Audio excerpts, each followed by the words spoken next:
Today we're tackling a common question that every smart TV owner has at some point. How do you switch HDMI inputs on your smart TV? Whether you're switching between your gaming console, streaming device, or Blu-ray player, we'll walk you through the simple steps to change HDMI inputs on your RCA Smart TV.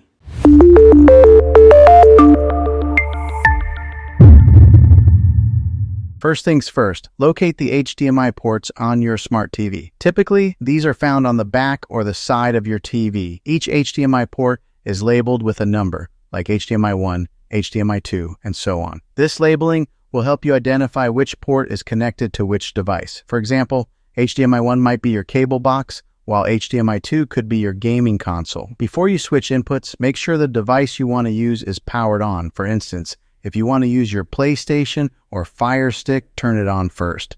This ensures your TV can detect the active device when you switch inputs.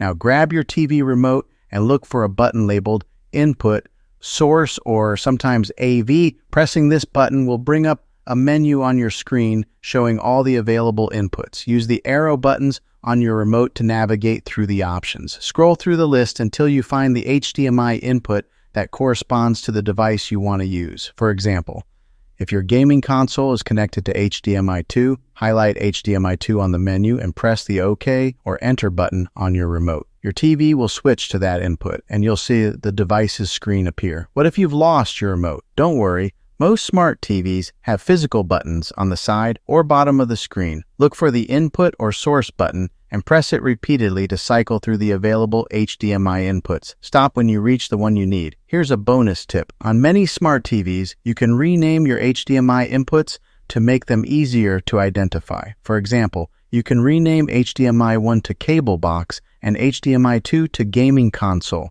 This option is usually found in your TV's settings menu under Input Labels or Source Names. And that's it. Switching HDMI inputs on your smart TV is quick and easy, whether you're using a remote or not. Now you can seamlessly jump between all your devices and enjoy your favorite shows, games, and more. If you found this guide helpful, make sure to give this video a thumbs up and subscribe to the channel for more smart TV tips and tricks. Have any other questions about your smart TV? Drop them in the comments below and we'll cover them in a future video. Thanks for watching, and we'll see you next time.